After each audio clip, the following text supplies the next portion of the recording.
Hola, buenas noches a todos. Bienvenidos. Quiero agradecer a Mirela Gaboli, conocida por muchos de vosotros y además es una gran colaboradora con Fundame cuando tenemos consultas referentes al tema de neumo. Mirela es neumóloga en el Hospital Virgen de Rocío y además es secretaria de la Sociedad de Neumología Pediátrica Española.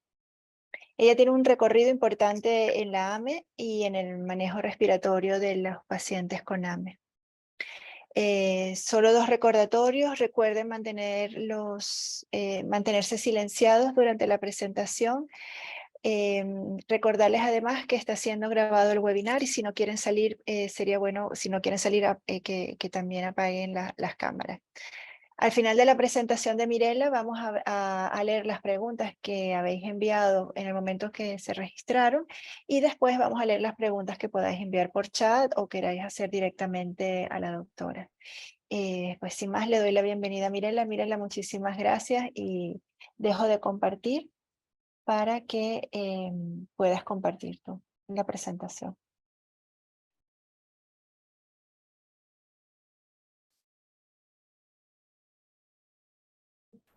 Buenas noches a todos. ¿Se ve la presentación? Perfecto, sí. Muchas gracias por estar aquí esta noche, que es noche de partidos y yo no lo sabía. Es para mí una alegría poder compartir este tiempo con todos vosotros y quisiera darle las gracias a Fundame, a María Gracia especialmente por haber pensado en mí. Esos son mis conflictos de interés, que quizá esta noche no son lo más importante. Y vamos a lo que... Mirela, dame un segundo, que hay algunas personas que dicen que no oyen la charla. Carol, no sé si Sí, son problemas porque sí, yo la oigo. sí, el problema es que al ingresar tienen que darle, autorizar el audio al ordenador para poder escuchar. Lo recomendable es salir y volver a entrar. Y que autoricen el audio. Vale, Exactamente. vale, muchísimas gracias. Disculpa, Mirela. Ningún problema. ¿Queréis que vuelva atrás o esperamos un momento? ¿Salieron, Carolina, algunas personas? Veo que hay 31, o sea que no eran muchas las personas. Yo vi que alguien entró nuevamente en la sala de espera y ya entró. Entonces, Carolina, ¿empezamos? Sí, sí, sí. Vale, gracias. Buenas noches a los que se han unido ahora. Es un placer para mí compartir este tiempo con vosotros y quisiera dar las gracias a Fundame por haberme invitado. Cuando hablamos de los cuidados respiratorios y hablamos de los estándares de cuidado, nos referimos a una serie de intervenciones que se acordaron ya por el 2007, cuando se publicó este documento, que es un consenso sobre los estándares de cuidado de la atrofia muscular espinal. Las personas que redactaron este documento, hubo como 60 expertos organizados en diferentes grupos, coordinados por 12 personas, se ocuparon de 5 áreas de cuidado que incluían el diagnóstico y las nuevas intervenciones, la neumología, que es la que nos ocupa esta noche, la gastroenterología y la nutrición, la ortopédica y la rehabilitación y los cuidados paliativos. Ya en ese trabajo se hace referencia a esta imagen donde nos cuentan por un lado cuál es la historia natural de la enfermedad en relación con la evolución respiratoria, cuáles son los métodos que deberíamos de utilizar para estudiar la función respiratoria y cómo va cambiando en el tiempo y qué tipo de intervenciones están indicadas. Para traerlo un poquito más a nuestro contexto, ya para el 2007 se comentaba que en la génesis de la dificultad respiratoria, de los problemas respiratorios de los pacientes con atrofia muscular espinal, hay una debilidad de los músculos respiratorios, inspiratorio fundamentalmente al principio. Esto causa una disminución de la capacidad vital y una disminución de la distensibilidad pulmonar. ¿Qué quiere decir esto? La capacidad vital es la cantidad de aire que nosotros somos capaces de intercambiar con el exterior cuando hacemos una inspiración profunda y una expiración muy profunda. Pues esta cantidad máxima, llamámosla así, pues está disminuida cuando los músculos respiratorios se deterioran. Y la pérdida de tono muscular conlleva también una pérdida de la distensibilidad del pulmón y de la caja torácica, fundamentalmente de la caja torácica, que está organizada y sujetada por los músculos que por medio de una presión negativa abren los pulmones.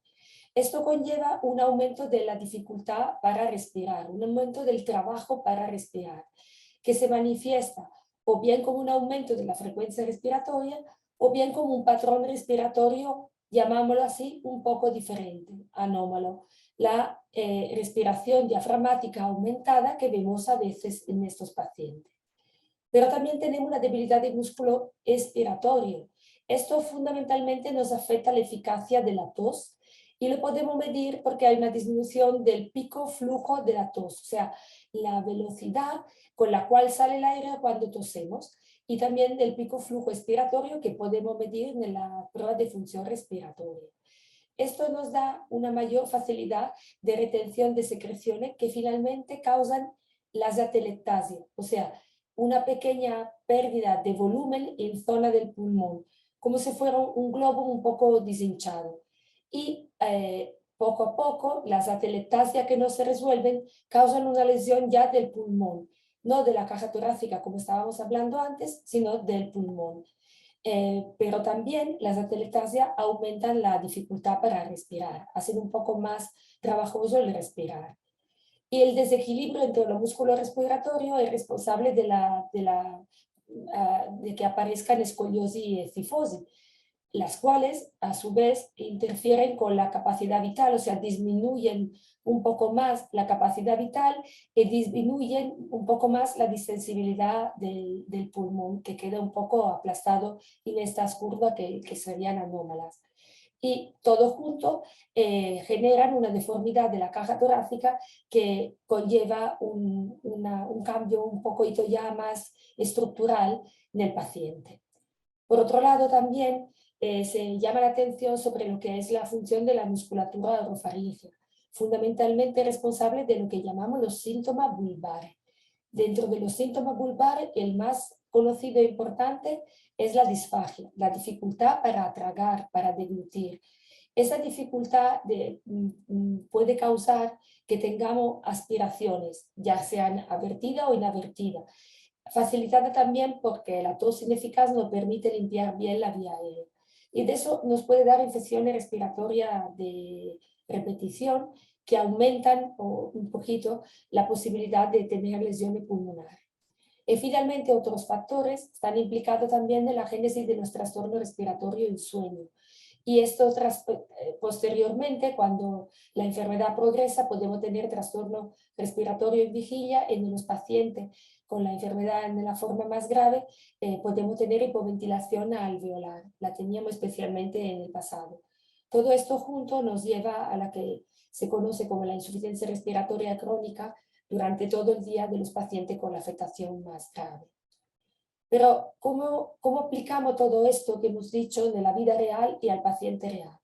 Pues tenemos que empezar con una valoración de la respiración, de su capacidad respiratoria. ¿Y cómo lo hacemos? Pues a través de una exploración física que se puede hacer en cualquier edad. ¿Qué vamos a buscar? Vamos a buscar valorar los músculos respiratorios, de acuerdo con lo que hemos comentado antes, y la musculatura orofaríngea. ¿Cómo lo hacemos? Pues en los pacientes más pequeños probablemente tendremos que describir solamente la frecuencia respiratoria, el patrón respiratorio, si hay un aumento de la respiración abdominal, si hay unos cambios de la actividad de los músculos intercostales, si hay un tiraje o cualquier otro cambio que podamos detectar. Pero a partir de los 4 años ya podemos hacer estudios de función pulmonar que, repitiéndolo del tiempo, son bastante útiles para definir los cambios y podemos medir el pico flujo de la tos y también medir la presión inspiratoria máxima y la presión expiratoria máxima. También podemos valorar la tos. La tos es fácil de valorar, aparte, como hemos comentado, por medio del pico flujo de la tos, es simplemente observando el paciente, ¿no? Ser capaz de liberar la hipofaringe de las secreciones que tiene.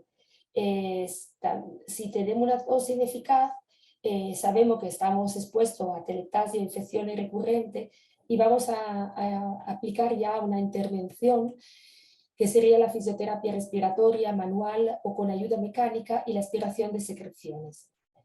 Y si tenemos dificultad para tragar, entonces intentaremos establecer a través de estudios cuál es el grado de dificultad que tenemos, qué grado de disfagia tenemos. Recordar que el número 1 es como la más grave, el número 5 es la menos, bueno, prácticamente no disfagia, y aplicar modificaciones de textura, medicamento, fundamentalmente anticolinérgico, sonda, o si hay también reflujo gastroesofágico, en algún caso es necesaria también la cirugía. Aquí, dentro de los medicamentos, hacer un inciso porque en los pacientes con afectación más grave también se está utilizando la toxina botulínica dentro de las glándulas salivares, con la idea de tener una menor producción de saliva, ya que es difícil su manejo. Y si detectamos una debilidad de los músculos respiratorios a través de estudios específicos como pueden ser la polisonografía, la poligrafía, pero también muy útiles la canografía transcutánea y la pulsosimetría, pues podemos ver si hay o menos un trastorno respiratorio en sueño, en cuyo caso deberíamos tratar la hipoventilación alveolar por medio de una ventilación. Y por último, las pruebas radiológicas también nos pueden ayudar para un poco ver cuál es la situación del parénquima pulmonar y de la caja torácica y acabar un poco de tener el mapa de toda la situación. La escoliosis y las deformidades torácicas también se tratan en los estadios más avanzados, además que con la cirugía se tratan con apoyo ventilatorio y con la fisioterapia respiratoria. Bueno, todo esto ya nos decían en el año 2007 y unos 10 años más tarde, a la luz de la aplicación de esos estándares de calidad en el tratamiento respiratorio, salió este otro documento, que fue un documento muy largo, muy comentado, donde se dedica en la segunda parte un espacio amplio a los cuidados respiratorios y a la intervención en situaciones de insuficiencia respiratoria aguda. ¿Qué nos aportan en el 2017 la revisión de esos estándares de calidad? Fundamentalmente, nos aportan el concepto de una actitud proactiva, o sea, de adelantarnos a los problemas, de adelantarnos a las pérdidas de función. Y eso especialmente de los pacientes con AME tipo 1, que son los que sabemos van un poquito más rápido en este camino. Adelantarse al deterioro, tratar muy precozmente cualquier cambio. Por eso, intervenir con la fisioterapia respiratoria desde el diagnóstico, aplicar una ventilación no invasiva desde la detección de la enfermedad y ser agresivo con los episodios agudos para poder volver a la situación basal, ¿no? Intentar incluso en los episodios que conllevan ventilación mecánica, poder volver a extubar al paciente.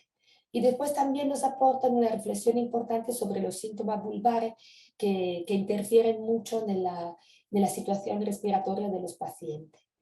Y en esos estándares, en este momento, nos añaden de clasificar a los pacientes en función de su grado funcional. Se pueden sentarse, se no pueden sentarse, se caminan, etc. Y nos hacen hincapié en la misma intervención. La ventilación, la limpieza de la vía aérea por medio de fisioterapia y asistente de la tos y la medicación. Entonces, ¿qué ha cambiado? Pues ha cambiado que tenemos 3 fármacos que están cambiando la historia de la enfermedad. Y tenemos un recorrido, incluyendo los ensayos clínicos, con nusinersen de unos 10 años, con la terapia génica de unos 6 años y con el risdiplam de unos 5 años. Pero aprobado por su uso en todos los pacientes, pues sabemos que nusinersen fue en marzo del 18, aunque el acceso expandido fue un poquito antes, la terapia génica fue a final del 2021, el risdiplam es de este año, ¿no? De febrero. Con el hecho de que estos fármacos puedan ser aplicados a todos los pacientes, nos cambia un poco el dibujo de la situación respiratoria. Ya no tenemos una situación única, sino que tenemos situaciones diferentes a segunda de el momento en el cual se ha empezado el tratamiento y a segunda de cuál es el tratamiento. Entonces, ¿qué está cambiando en los pacientes con AME tipo 1 tratado con nusinersen? Bueno, pues aquí al final de esta diapositiva hay un estudio que ya tiene un poquito de tiempo, lleva más de un año, y hacer un resumen de los estudios que ellos consideran los más eficaces, los mejor hechos. Y la verdad que llegan a decir que no encuentran una diferencia significativa en el número de pacientes que están en ventilación no invasiva. Incluso dicen que pacientes que al principio del tratamiento con nusinersen han empezado posteriormente la ventilación no invasiva.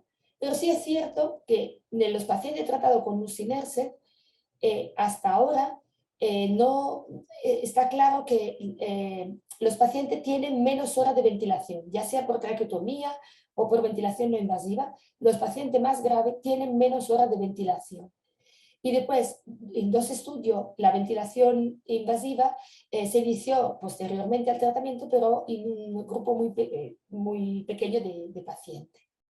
En la vida real, el paciente con atrofia muscular tipo 1 para nosotros supone una gran esperanza, ¿no? Porque vemos que en la realidad se puede liberar a estos pacientes de la ventilación mecánica continua, de la ventilación, llamámosla así, de todo el día.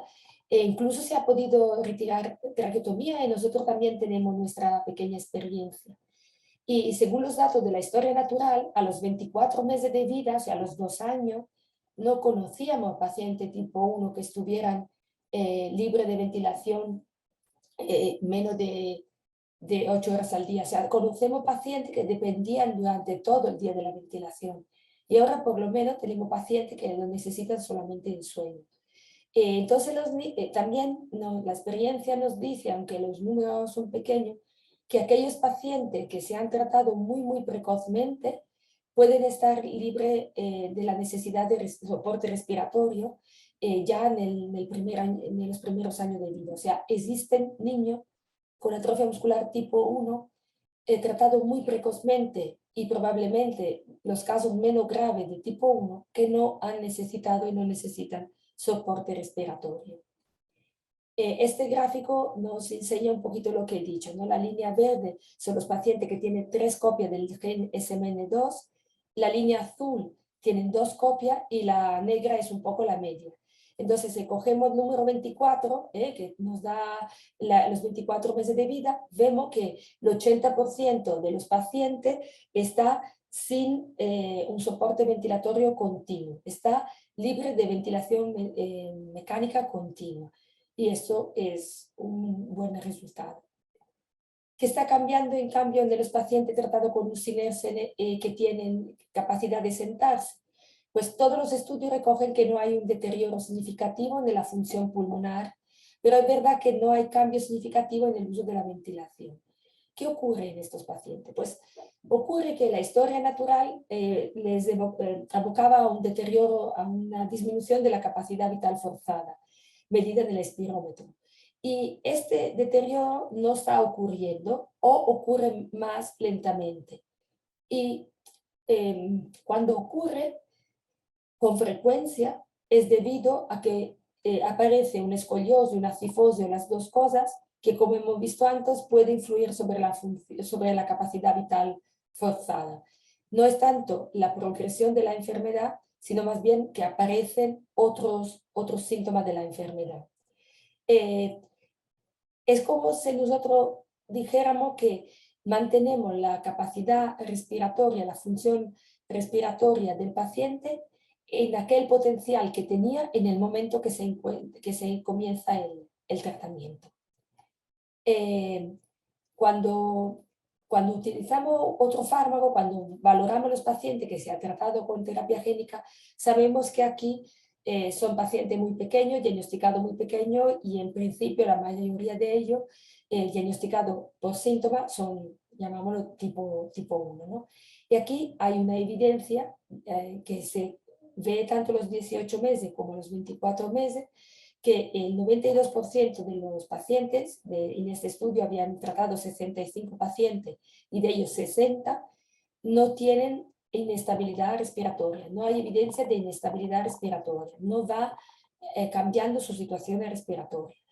Y de los sintomáticos tratados con terapia génica, que son 15, pues no hay ningún deterioro, ninguno de ellos necesita ventilación ni tiene traqueostomía. Claramente estos pacientes están tratados antes que el problema respiratorio se pusiera de manifiesto. Y con el Risdiplam, pues una cosa muy parecida, ¿no? Obviamente no hay datos de seguimiento en vida real porque se ha comercializado hace muy poquito. En los pacientes tipo 1, los que no llegan a sentarse, en el 90% están libres de traqueotomía y con ventilación no invasiva menos de 16 horas al día a los 18 meses. Y de los que se pueden sentar, a expensas de que se publiquen los datos del ensayo clínico del SANFIS, se observa una estabilización de la función pulmonar. ¿Y qué más está cambiando? Pues mira, en la exploración física hemos visto que cambia la forma del tórax. Esto lo tenemos ya todo bastante conocido. La forma campana que vemos en la imagen de la derecha ya no la estamos viendo de los pacientes tratados precozmente. ¿Cómo medimos esto?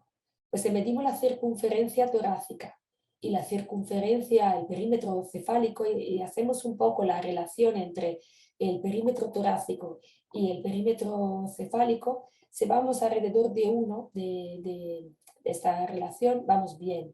Y los pacientes que tienen el perímetro torácico más pequeño y que además esta relación, en lugar de acercarse al 1, se aleja un poquito, pues son los pacientes que tienen un pronóstico peor. Pero insisto, hemos visto que la forma del tórax ha cambiado y se parece más en la mayoría de los pacientes tipo 1 a un tórax normal, como el de la izquierda. También está cambiando algo en el patrón respiratorio. Los pacientes mantienen una respiración espontánea suficiente. No vemos pacientes tratados con cualquiera de estos fármacos que no puedan respirar por sí solo, que hayan perdido, llamámoslo así, el impulso, ¿no? Sin embargo, esto se veía en los pacientes tipo 1 cuando iban cumpliendo años, ¿no? Y esto ya no lo estamos viendo. En general, la frecuencia respiratoria es un poquito más alta que la de la población general sin enfermedad, salvo de los pacientes que tienen de verdad una situación muy, muy buena, con mínimo sintomatología, en los cuales puede que no seamos capaces de ver la diferencia con los años.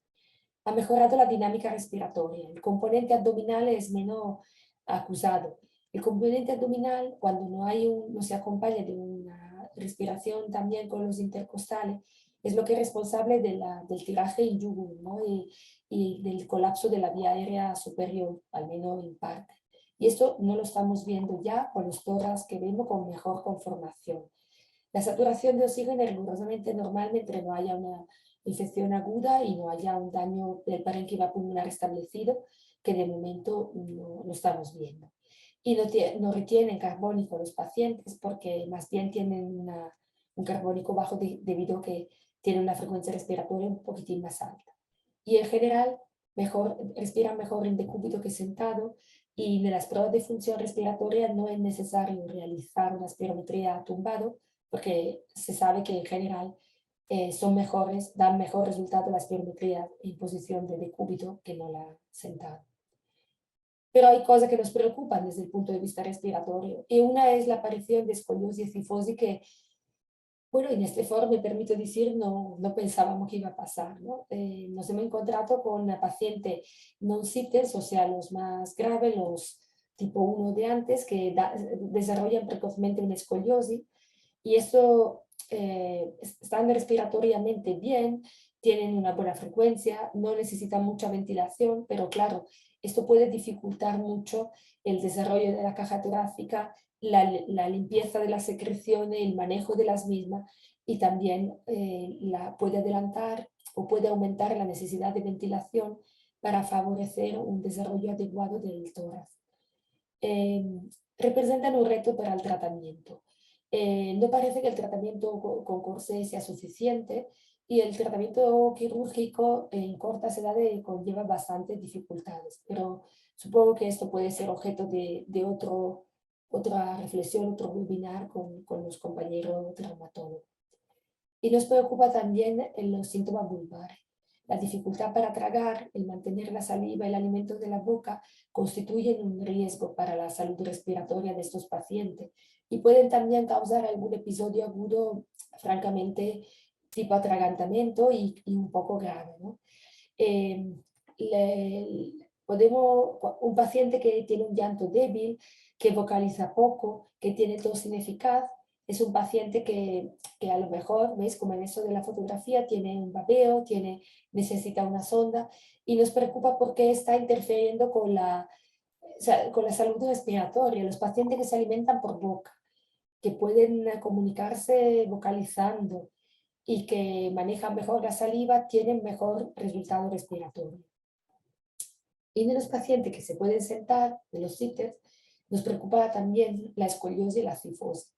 Y en general es una curvatura por colapso, es reducible, pero afecta la capacidad vital forzada. Hemos visto, ¿no?, pacientes que iban muy bien y que de repente cuando aparece esto, pues le cambian los valores de la espirometría. Sigue siendo un reto en el tratamiento, sigue pareciendo que el tratamiento ortopédico no es suficiente y el tratamiento quirúrgico tiene implicaciones sobre la movilidad espontánea y la autonomía del paciente. Y otra vez quizá tenga que ser objeto de una conversación en otro foro. Y cómo podemos poner un tratamiento, cómo podemos adecuar los cuidados respiratorios a estas cosas que nos preocupan. Pues las deformidades, las escoliosis, la deformidad torácica y las escoliosis se tratan preferiblemente con la ventilación, porque pueden causar una enfermedad pulmonar restrictiva y pueden causar una hipoventilación. Y se había demostrado ya antes de los tratamientos que mantener unos cuidados respiratorios que incluyan ventilación favorece el desarrollo, el crecimiento de un tórax con una conformación más normal. Y con respecto a los síntomas vulvares, lo que ponemos como tratamiento, lo vemos aquí a la izquierda, son la fisioterapia respiratoria, la ayuda de la tos para limpiar de secreciones aquellas que se escapan por la vía aérea y ser capaz de eliminarla tosiendo o facilitando la tos del paciente, y también utilizando modificaciones de textura o utilizando una alimentación por sonda. Por lo tanto, lo que eran un poquito los pilares del tratamiento que veíamos en los estándares de calidad en el cuidado respiratorio, esos pilares de tratamiento siguen siendo necesarios, entre comillas, quizá por otras razones o por razones que inicialmente no teníamos tanto en cuenta, también de los pacientes tratados con los fármacos modificadores de la enfermedad. Entonces me gustaría decir que lo que está cambiando es que tenemos que individualizar un poco más. Mantendría el mismo paradigma de tratamiento que vemos un poquito aquí a la derecha, ¿no? Tratamiento de disfagia de reflujo, limpieza de la vía aérea con fisioterapia, tos asistida y aplicación de la ventilación. Pero el momento para hacer todo esto, se nos decía, ¿no?, ahí por el 2017, hacerlo todo inmediatamente cuando se diagnosticaba el paciente tipo 1 y tener una altísima sospecha en el tipo 2 y bueno, ir midiendo en el tipo 3. Pues ahora yo propondría, o lo que se está viendo es que debemos de ser un poquito más flexibles, valorar periódicamente el paciente. Quizá en el primer año de la vida un paciente tipo 1 se puede ver 12 veces en respiratorio, una vez al mes como mínimo. Ser capaz de medir qué está ocurriendo, medir el perímetro torácico, medir la frecuencia respiratoria, la saturación, tener una serie de datos que nosotros, midiéndolo varias veces en el tiempo, conseguimos una monitorización, podemos ver los cambios, ¿no? Y de esta manera medimos la evolución y somos capaces de meter el tratamiento muy precozmente, ¿no?, en el momento que sea necesario, cualquiera de los que están aquí indicados. Entonces, quizá el cambio más grande es que no tenemos unas categorías fijas de pacientes, sino que tenemos los fenotipos nuevos, que se está llamándolos así a los pacientes tratados, porque ya no corresponden exactamente a ninguno de los tipos 1, 2 y 3 al cual estábamos acostumbrados, pero también tenemos muchos pacientes que han llegado a los tratamientos ya con un cierto grado de afectación respiratoria, para los cuales también hay que individualizar esas intervenciones. Y yo me gustaría manifestar que todavía es correcto tener un cierto grado de incertidumbre sobre los efectos a largo plazo de los tratamientos modificadores de la enfermedad. Ojalá que cada uno de ellos tenga una eficacia que dure 200 años, pero no lo podemos saber. El que lleva más tiempo lleva 10 años. y entonces tenemos que mantener un cierto grado de prudencia. Todavía tenemos muchos pacientes que necesitan los cuidados respiratorios estándar, ya porque han llegado tarde, entre comillas, al tratamiento, o porque han llegado tarde en el sentido que ya traían algún deterioro respiratorio, o porque han ido surgiendo complicaciones respiratorias que no nos esperábamos. Es importante también sensibilizar sobre la importancia de la rehabilitación y de la fisioterapia respiratoria, perdonar la palabra, un poco como un derecho en el paciente con AME, ¿no? En otra patología esa situación está claramente aceptada y reconocida. Y entonces sensibilizar un poco el entorno médico, el entorno un poco social, ¿no? Es necesario diseñar programas de atención específica y que las competencias en los cuidados respiratorios sean cercanas al paciente, en su hospital cerca de casa, en su centro de salud, en su colegio, o en los adultos, pues quizá en su centro de trabajo. Y tenemos que conseguir que el asistente de la tos sea un equipo que esté al alcance de todos, ¿no? Que haya facilidad en su aplicación y su distribución, así como los equipos de ventilación no invasiva adaptados a incluso a los pacientes más pequeños.